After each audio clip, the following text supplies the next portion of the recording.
I got so much motherfucking design on right now. Break it down, bring it back, make it clap. I got 3 old thoughts, new guap, where that thing. Bitches on my line, and you know they come strapped, hold up. Assalamualaikum warahmatullahi wabarakatuh. Saya Muhammad Nur Rahim dengan NIM saya 120 103 15262. Saya berasal dari UIN Suska Riau, Fakultas Tarbiyah dan Keguruan, dan jurusan Manajemen Pendidikan Islam. Baik, pada kesempatan kali ini saya akan menyelesaikan tugas mata kuliah Manajemen Mutu Pendidikan dengan dosen pengampu Ibu Hefriza Joita. Jadi pada kesempatan kali ini saya akan membahas materi tentang penjaminan mutu. Jadi penjaminan mutu pendidikan itu merupakan proses penetapan dan pemenuhan standar mutu pengelolaan secara konsisten dan berkelanjutan, sehingga stakeholder pun memperoleh kepuasannya. Jadi sedangkan menurut saya penjaminan mutu itu seperti kepercayaan. Contohnya seperti jika seseorang ingin meminjam uang di bank, pastinya bank tersebut akan meminta jaminannya, entah seperti rumah, supaya tidak terjadi hal-hal yang diinginkan. Jika tidak ada jaminan dari orang yang meminjam uang itu, maka kemungkinan orang tersebut akan meninggalkan utangnya dari bank tersebut. Oleh karena itu, menurut saya penjaminan mutu itu merupakan suatu kepercayaan. Jadi jika penjaminan mutu dari suatu pendidikan itu bagus, maka orang-orang pun akan mempercayai dari suatu lembaga pendidikan tersebut. Nah, adapun tujuan dari kegiatan penjaminan mutu. Nah, jadi tujuan kegiatan penjaminan mutu itu bermanfaat bagi pihak internal maupun pihak eksternal. Nah, yang pertama itu membantu perbaikan dan peningkatan secara terus-menerus dan berkesinambungan melalui praktek dan mengadakan inovasi. Kemudian memudahkan mendapatkan bantuan baik pinjaman uang atau fasilitas atau bantuan lain dari lembaga yang kuat dan dapat dipercaya.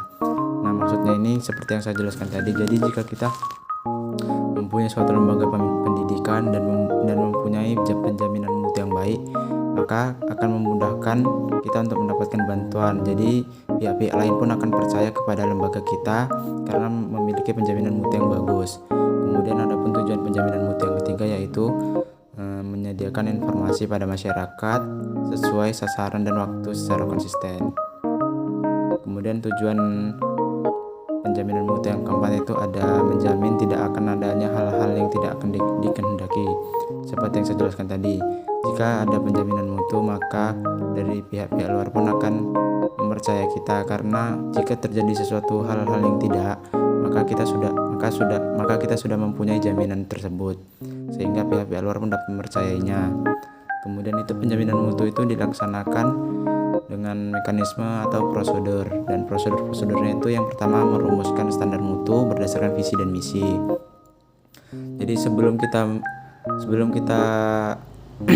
melakukan penjaminan mutu itu kita harus merumuskan standar mutu berdasarkan visi dan misi.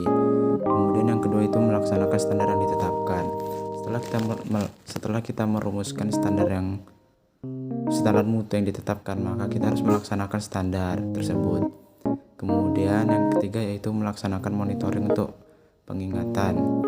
Jadi maksud monitoring di sini yaitu pengawasan. Jadi setelah dilakukannya merumuskan kemudian melaksanakan standar ditetapkan, langkah selanjutnya itu kita melaksanakan pengawasan. Apakah standar-standar tersebut sudah berjalan sesuai dengan yang ditetapkan di awal tadi. Kemudian ada pun prosedur yang keempat yaitu melaksanakan evaluasi diri untuk menemu kondisi-kondisi objektif.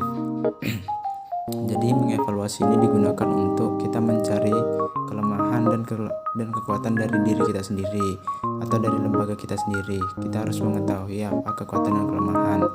Kemudian ada pun yang kelima yaitu melaksanakan audit internal untuk mengetahui standar pencapaian. Dan yang terakhir yaitu merumuskan langkah perbaikan dan merumuskan standar baru. Jadi di prosedurnya itu merumuskan langkah perbaikan atau merumuskan standar baru ini dilaksanakan di langkah akhir. Nah, jadi setelah semuanya sudah terjalan dengan apa yang diinginkan, kemudian kita akan merumuskan langkah perbaikan dan kedepannya dari kekurangan yang yang telah distandarkan tadi. Jadi demikian materi yang dapat saya sampaikan. Kurang dan lebihnya saya mohon maaf. Wassalamualaikum warahmatullahi wabarakatuh.